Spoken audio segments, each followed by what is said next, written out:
বিসমিল্লাহির রহমানির রহিম। আসসালামু আলাইকুম। সবাইকে অনলাইন ক্লাসে স্বাগতম জানাচ্ছি। রোশনারা জলিল বালিকা উচ্চ বিদ্যালয়, আশুগঞ্জ, ব্রাহ্মণবাড়িয়ার পক্ষ থেকে আমি সিনিয়র শিক্ষক মেহেরুন্নেসা। প্রিয় শিক্ষার্থী বন্ধুরা, আশা করি এই কোভিড মহামারীতে তোমরা ঘরেই অবস্থান করছো এবং নিরাপদে আছো। প্রিয় শিক্ষার্থী বন্ধুরা, একটি জিনিস লক্ষ্য করো।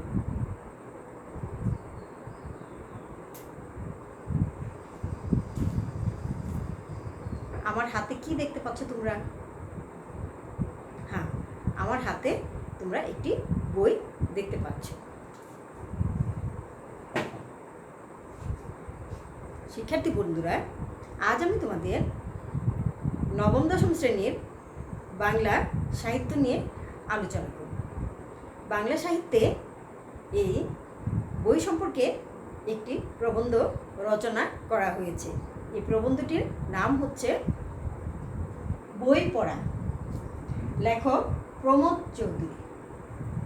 এই বই পড়া প্রবন্ধের লেখক প্রমোদ চৌধুরী জন্মগ্রহণ করেছিলেন 1868 খ্রিস্টাব্দের যশোর জেলায় এবং তিনি মৃত্যুবরণ করেছিলেন 1946 খ্রিস্টাব্দে কলকাতায়। প্রমোদ চৌধুরী আমাদের বাংলা সাহিত্যের এক অনবদ্য লেখক। তিনি বাংলা সাহিত্যের এক নতুন ধারা সূচনা করেছিলেন। বাংলা সাহিত্যে তিনি চলিত রীতির প্রথম প্রবর্তক। এই চলিত রীতি প্রবর্তক হিসাবে খ্যাতি প্রমোদ চৌধুরী তার বই পড়া প্রবন্ধ রচনা করেছেন এবং এই রচনাটি আমাদের জন্য অত্যন্ত গুরুত্বপূর্ণ। প্রমোদ চৌধুরী একটি সাহিত্যিক ছদ্মনাম ছিল, সেটি হচ্ছে বীরবল। তিনি সবুজপত্র নামে একটি পত্রিকার সম্পাদনায়ও নিয়োজিত ছিলেন। তার অনবদ্য সৃষ্টি বীরবলের হালখাতা।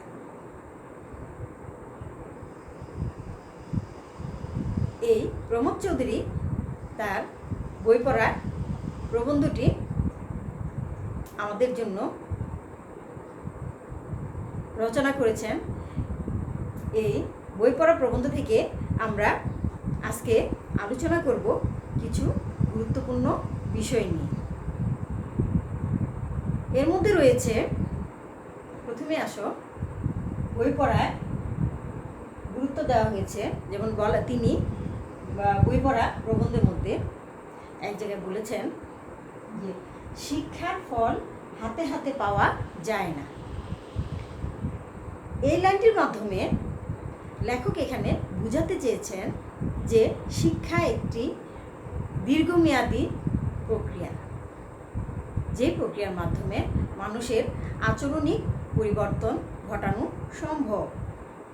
একটি মানুষকে পরিপূর্ণ মানুষে পরিণত করা সম্ভব, মানবিক গুণসম্পন্ন মানুষ হিসেবে গড়ে তোলা সম্ভব। কিন্তু যদি এর নগদ ফল এখনই লাভ করতে চাই আমরা, তাহলে সেটা সম্ভব নয়। এটা দীর্ঘমেয়াদী এক প্রচেষ্টা। তাই লেখক এখানে বোঝাতে চেয়েছেন যে শিক্ষার ফল হাতে হাতে পাওয়া যায় না, এটি সময় সাপেক্ষ, সময়ের দীর্ঘমেয়াদী সময়ের ব্যাপার। এই শিক্ষার পিছনে আমাদের শিক্ষার ফল পেতে হলে আমাদের দীর্ঘ সময় ব্যয় করতে হবে। কাজী এই শিক্ষার ফল যদি আমরা নগদ পেতে চাই, তাহলে এখানে আমরা এটা খুঁজে পাবো না। লেখক এই লাইনের মাধ্যমে আমাদেরকে এটা বোঝাতে চেয়েছেন। তার পরবর্তীতে আসো, আরেকটা লাইনে তিনি বোঝাতে চেয়েছেন দর্শন, বিজ্ঞান, মনোগঙ্গার তোলা জল। এই লাইনটি দ্বারা আমরা কি বুঝতে পারি? আমরা যদি মনোগঙ্গা বলতে আমাদের মনোজগৎকে বুঝে থাকি, লেখক এখানে বোঝাতে চেয়েছেন যেমন সাহিত্য জগৎকে। সাহিত্য জগতের ব্যাপকতা সম্পর্কে এখানে তিনি আমাদের ধারণা দিতে চেয়েছেন।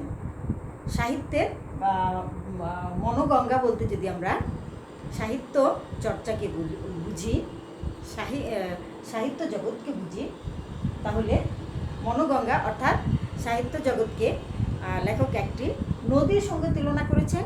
যদি সাহিত্য চর্চা হয় একটি নদী, তাহলে নদী থেকে সংগ্রহিত কিছু জল হচ্ছে দর্শন, বিজ্ঞান ইত্যাদি অন্যান্য শাখা।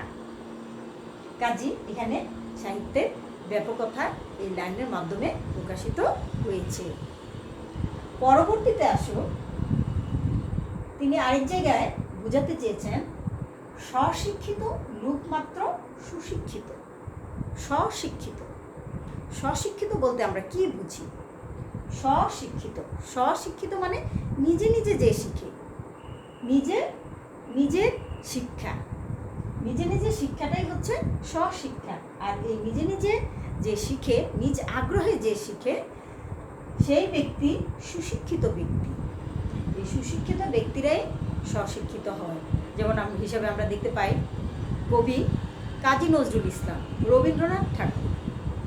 কাজী নজরুল ইসলাম হাজারো সমস্যায় জর্জরিতভাবে তিনি জীবন পার করেছেন, তথাপি তিনি পড়েছেন, বই পড়েছেন, যখনই সময় পেয়েছেন তিনি বই পড়েছেন, জ্ঞানের ভাণ্ডারকে সমৃদ্ধ করেছেন।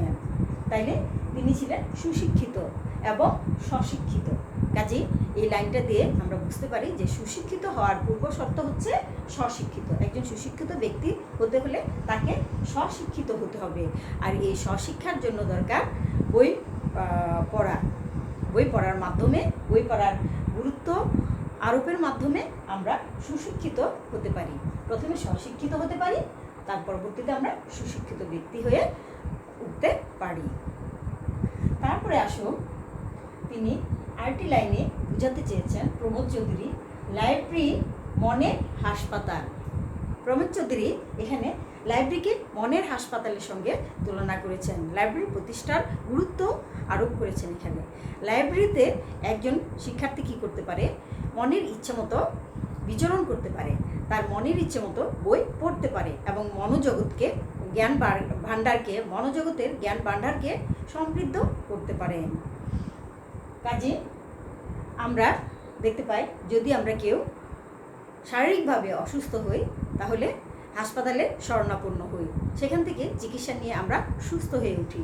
কিন্তু যদি আমরা মানসিকভাবে কখনো বিপর্যস্ত হই, মানসিকভাবে ভেঙে পড়ি, বা আমাদের কখনো মানসিকভাবে চিন্তাগ্রস্ত হই, তখন আমাদের এই মানসিক চিন্তাগ্রস্ততা দূর করার জন্য একটি ভালো বই পাঠ করা দরকার। একটি ভালো বই আমাদেরকে কী করতে পারে? সঠিক পথের সন্ধান দিতে পারে। কাজী এখানে এই লাইব্রেরির মাধ্যমে বই পড়া সম্ভব, লাইব্রেরিতে ইচ্ছে মতো বই পড়া সম্ভব এবং মনে খোরাক যোগানো সম্ভব। মানসিকভাবে বিকাশের জন্য, মানসিকভাবে সুস্থ হয়ে গড়ে ওঠার জন্য লাইব্রেরি প্রতিষ্ঠার গুরুত্ব এখানে প্রমোদ চৌধুরী প্রকাশ করেছেন। কাজী এই লাইনের মাধ্যমে বোঝাতে চেয়েছেন লাইব্রেরি প্রতিষ্ঠার অত্যধিক গুরুত্ব রয়েছে। তারপরে আমরা আরেকটি লাইন যেমন দেখতে পাই সাহিত্য চর্চা। সাহিত্য চর্চার প্রতি প্রমোদ চৌধুরী অত্যন্ত গুরুত্ব দিয়েছেন, কারণ আমাদের প্রচলিত যে শিক্ষা ব্যবস্থা রয়েছে সেই শিক্ষা ব্যবস্থা একটি গণ্ডির মধ্যে সীমাবদ্ধ। একটি সিলেবাস শেষ করতে হয় শিক্ষার্থীদেরকে। এখানে তাকে ইচ্ছে মতো পড়ার সুযোগ কিছুটা কম থাকে। কাজেই একজন শিক্ষার্থী ইচ্ছে মতো পড়ার জন্য তাকে লাইব্রেরিতে আরোহণ করতে হবে। বর্তমানে আমরা দেখতে পাচ্ছি যে এই লাইব্রেরি মাধ্যমিক পর্যায়ে প্রতিটি স্কুলে লাইব্রেরি প্রতিষ্ঠার গুরুত্ব আরোপ করা হয়েছে এবং লাইব্রেরি প্রতিষ্ঠা করা হয়েছে। অর্থাৎ প্রমোদ চৌধুরী যে আমলে জন্মেছিলেন সে আমলে বিদ্যালয়গুলিতে অতটা লাইব্রেরি প্রতিষ্ঠা করা হয়নি। সেখানে জ্ঞান অন্বেষণের সুযোগ একটু কম ছিল, কিন্তু বর্তমানে এই প্রমোদ চৌধুরীর বই পড়া পাঠের উপরে গুরুত্ব প্রদান করা হয়েছে। প্রতিটি বিদ্যালয়ে মাধ্যমিক পর্যায়ে বা প্রতিটি বিদ্যালয়ে আবশ্যিকভাবে লাইব্রেরি প্রতিষ্ঠা করা হয়েছে এবং সেখান থেকে শিক্ষার্থীরা তাদের ইচ্ছামতো জ্ঞান অন্বেষণের সুযোগ পাচ্ছে। এই গুরুত্বটাই প্রমোদ চৌধুরী তার বই পড়া প্রবন্ধের মধ্যে উল্লেখ করেছেন এবং এটা নির্দ্বিধায় প্রকাশ করেছেন। কাজেই শিক্ষার্থী বন্ধুরা, তোমরা এই বই পড়া প্রবন্ধের মাধ্যমে বুঝতে পারলে জ্ঞানের গভীরে প্রবেশ করার জন্য কি দরকার, কি করতে হবে? বই পাঠে অধিক মনোযোগী হতে হবে এবং নিজেকে সমৃদ্ধ করতে হবে। নিজেকে সমৃদ্ধ করার, নিজেকে বিজ্ঞ ব্যক্তি হিসেবে পরিণত করার, জ্ঞানের গভীরতায় প্রবেশ করার একমাত্র পথই হচ্ছে বই পড়া। পড়ার কোনো বিকল্প নেই। আমরা দেখতে পাই আল কোরআনে আল্লাহ তাআলা প্রথম সূরায় নাজিল করেছেন পড়া দিয়ে, যে পড়ো তোমার প্রভুর নামে। কাজেই পড়তে হবে। এই বই পড়ার গুরুত্ব অত্যধিক। আমরা এই বই পড়া পাঠের মাধ্যমে তাহলে শিক্ষার্থী বন্ধুরা আমরা শিখতে পারলাম আজকে প্রমোদ চৌধুরীর পরিচিতি সম্পর্কে আমরা ধারণা লাভ করতে পারলাম এবং প্রমোদ চৌধুরীর লেখা এই বই পড়া প্রবন্ধের মূল বক্তব্য সম্পর্কে ধারণা লাভ করতে পারলাম। তাহলে তোমরা এই গুরুত্বপূর্ণ বিষয়টি সম্পর্কে ধারণা লাভ করলে। তাহলে শিক্ষার্থী বন্ধুরা, আজ এ পর্যন্তই। আগামী ক্লাসে আমরা অন্য আরেকটি নতুন বিষয় নিয়ে আলোচনা করব। সবাই সুস্থ থাকো, ভালো থাকো। আল্লাহ হাফেজ।